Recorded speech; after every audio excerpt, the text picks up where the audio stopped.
ఇప్పుడు మీరు పొత్తు లేదు అనే సంగతి వదిలేసేయండి. ఒకవేళ పొత్తు కనుక ఉండేటట్టయితే ఇప్పుడు ఆయన చెప్పినట్టు 25 ఫార్ములా పర్లేదు అని సాటిస్ఫై అవుతుందా? బీజేపీ క్యాడరు తిరగబడుతుందా? ఇప్పుడు ఇందాక మీరు చెప్పారు చూడండి, కృష్ణాంజనేయులు గారు అదే యాజ్ ఎ జర్నలిస్ట్ లేకపోతే ఒక విశ్లేషకులుగా రకరకాల చోట్ల నుంచి వారు ఇన్ఫర్మేషన్ తెప్పించుకుంటారు. తెప్పించుకున్న దాని నుంచి ఆయన కొన్న దాంట్లో క్రోడీకరించి ఒక విషయం చెప్తారండి. కానీ మా వైపు నుంచి ఏంటంటే as a party spokes person గా మేము ఎంతవరకు మాట్లాడాలో మేము అంతవరకే మాట్లాడతాం, కానీ అంతకుమించి ఎక్కువ మాట్లాడడం. కాబట్టి ఆయన ఇన్ఫర్మేషన్ కానీ నాకు లోపల ఉన్న ఇన్ఫర్మేషన్ కానీ కొంత వ్యత్యాసం ఖచ్చితంగా ఉంటుంది సాయి గారు ఈ రెండు వైపుల నుంచి. సరే, మీరు అడిగిన దానికి ఆన్సర్ ఏంటంటే అండి, కింద నుంచి పైన ఏవైనా అంటే ఏమి స్థానాలు తీసుకోవాలి, ఎంతవరకు ఎన్ని స్థానాలు తీసుకోవాలి అనేది కూడా పైనే చర్చలు అనేవి పైనే జరుగుతాయి. కింద నుంచి అయితే మాత్రం మా ఆర్గనైజింగ్ జనరల్ సెక్రటరీ ఉంటారు, వారి నుంచి ఇన్ఫర్మేషన్ తీసుకుని పైకి వెళ్తాయి. ఒక లిస్ట్ వెళ్ళింది కదండి, బలమైన స్థానాలన్నీ, మనం అసలు వదులుకోకూడని స్థానాలన్నీ, ఇవన్నీ కూడా పైకి వెళ్తాయి. దాని మీద చర్చలు పైన జరుగుతాయి. కానీ ఇక్కడైతే అవకాశం ఏమి ఉండదు సాయి గారు.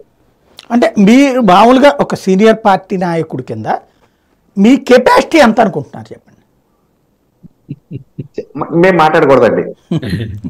మాట్లాడకూడదు అంటే ఒక మాట ఏంటంటే, పార్టీలోనే ఇప్పుడు జగన్ గారి పార్టీ ఉంది, ఆయన ఒక పార్టీ నాయకుడిగా ఆయన ఏదో చెప్పేస్తాడు కాబట్టి ఆయన చెల్లుబాటు అవుతాడు. భారతీయ జనతా పార్టీలో రాష్ట్ర అధ్యక్షురాలు గారు కూడా ఈ దానికి సమాధానం చెప్పరు. వారికి ఏంటంటే మాకు డెసిషన్ తీసుకోవాలంటే పైన పార్లమెంటరీ బోర్డు ఉంటుంది సాయి గారు, అందులో రకరకాల సెట్ ఆఫ్ పీపుల్ కూర్చుంటారు, ఇంక్లూడింగ్ ఆర్ఎస్ఎస్ నుంచి వచ్చిన కొంతమంది వ్యక్తులు కూడా, వాళ్ళందరూ కలిసి తీసుకుంటారు. కానీ వన్ మ్యాన్ డెసిషన్ అయితే ఉండదు సాయి గారు. కాబట్టి అసలు మాకు చెప్పడానికి వల్ల కాదండి. రైట్. చిన్న క్వశ్చన్, ఒక క్వశ్చన్ మా రవికుమార్, అంటే ఆర్ఎస్ఎస్ బీజేపీ కలిసి కూర్చుని రాజకీయాల్లో పార్టీల్లో పోటీ చేస్తుంటారా? అంటే మీకులాగా కుటుంబ పార్టీకి అన్నా చెమ్ములు అడిగిన దానికి సమాధానం చెప్పాలా? ఎందుకంటే చెప్తాను, రెలవెంట్ చెప్పండి.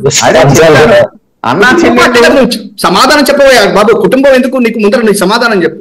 కుటుంబం అని మమ్మల్ని ఎందుకు అంటావు? మీరు అసలు సాయి గారు క్వశ్చన్ చెప్పము సాయి గారు, ఇందాక నేను 2-3